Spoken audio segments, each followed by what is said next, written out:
Hello students, स्वागत है आपका आपके अपने चैनल द यूपीएससी सर्कल में।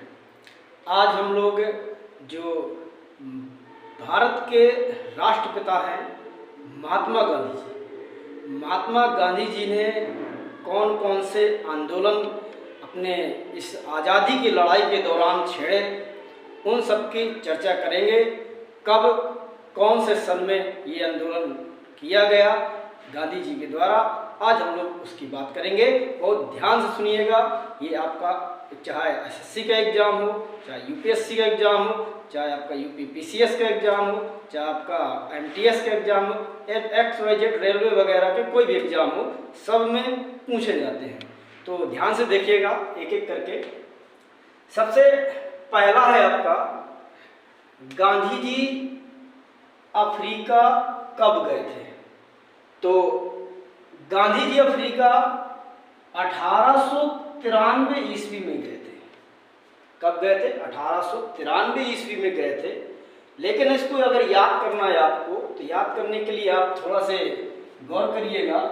जैसे ये आपका गुजरात है और यहाँ पर आपका अफ्रीका है, तो गुजरात और अफ्रीका के बीच में एक समुद्र है। तो इस पानी को पार करने के लिए इन्होंने क्या किया? तैरे। तो तैर करके ये अफ्रीका गए। तो तैर से आपको याद रखना 3, ता से तैर और ता से 3, मतलब 1893 में गांधी जी अफ्रीका गए थे। इसके बाद दूसरा जो आपका है वो है आपका गांधी जी का पहला सत्याग्रह है। मतलब कि गांधी जी ने अपना पहला जो सत्याग्रह था वो आपका किया था 1906 में। तो अच्छा काम किया था, भारत को आज़ाद कराने के लिए काफ़ी सारे महत्वपूर्ण आंदोलन किए गांधी जी ने। तो उनमें से भी सत्याग्रह एक अच्छा ही काम था। तो अच्छा में आपका आ जाता है 6। तो 1906 में ये आपका गांधी जी ने पहला सत्याग्रह किया था। इसके बाद तीसरा, गांधी जी भारत कब लौटे? सन 1915 में भारत गांधी जी लौट कर आए थे। इसके बाद उन्होंने सन 1915 में ही जैसे ही लौट के आए तो केसर-ए-हिंद की उपाधि उनको दी गई गांधी जी को। केसर-ए-हिंद की उपाधि गांधी जी को 1915 में ही दी गई। इसके बाद उन्होंने क्या किया? सन 1916 में साबरमती आश्रम की स्थापना की।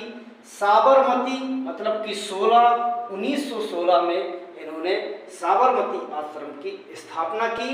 इसके बाद छठवां जो इन्होंने अपना काम किया, चंपारण सत्याग्रह।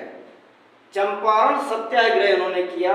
तो 17 तो 1917 में इन्होंने चंपारण सत्याग्रह किया।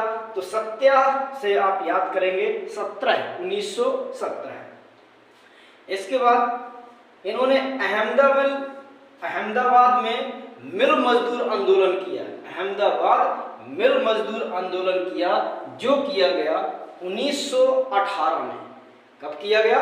1918 में किया गया। इसके बाद जो 8वां इन्होंने अच्छा काम किया, एक खिलाफत आंदोलन छेड़ दिया सन 1919 में। सन 1919 में खिलाफत आंदोलन हुआ और आपको याद होगा सन 1919 में ही जलियांवाला हत्याकांड भी आपका हुआ था। इसको कभी ना भूलिएगा। शहीदों की जो आज़ादी है, शहीदों ने अपने आप को कुर्बान करके जो भारत देश को बचाने का काम किया, उस सन को तो हम लोग कभी भी नहीं भूल सकते हैं।